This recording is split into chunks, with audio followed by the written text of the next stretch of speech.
semasa hidupnya itu dia suka marah-marah sama keluarga segala macam. Akhirnya itu dia mengalami suatu musibah, sakit. Nah, udah sakit itu dia nggak bisa bangun, nggak bisa ngapa-ngapain. Pokoknya dia kayak lumpuh gitu.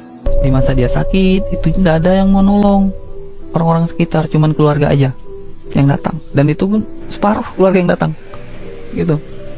Nah, di masa dia sakit sebelum dia kakek saya ini meninggal, itu dia pernah berpesan sama keluarga, sama anaknya, bahwa dia mau mewariskan ilmu kebalnya itu ke cucu, ke anak, tapi nggak ada yang mau.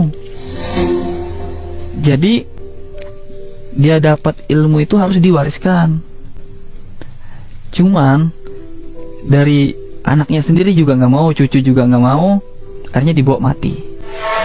Nah, di balik matinya itu dia bisa bangkit lagi.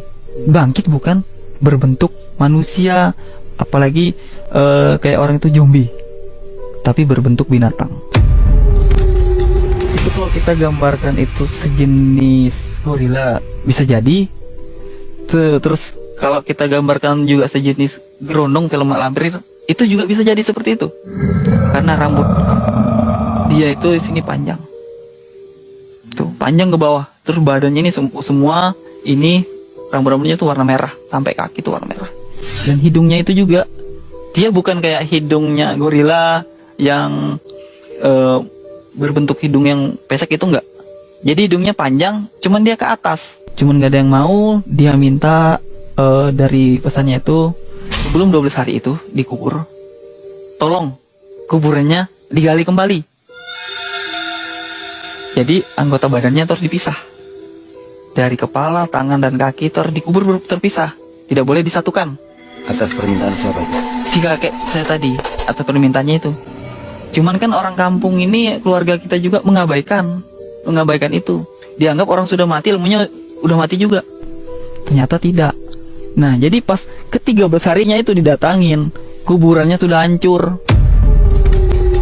Kayak orang gali kuburan pakai eksa, macam itu bentuknya.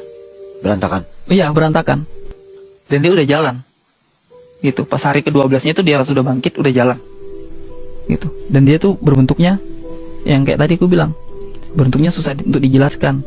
Jadi kalau misalkan kita mau ketemu sama dia, cuman ada keberuntungan 2. Kalau kita nggak ke Puhunan pas musim hujan panas, gitu. Jadi kalau kita misalkan mau ketemu sama itu, kita harus ke Puhunan dulu, disuruh makan ini kita tolak, baru kita masuk hutan, kita pasti ketemu. Tapi 2, kita ketemu ke Puhunan itu pasti kita mati, dirobek-robeknya.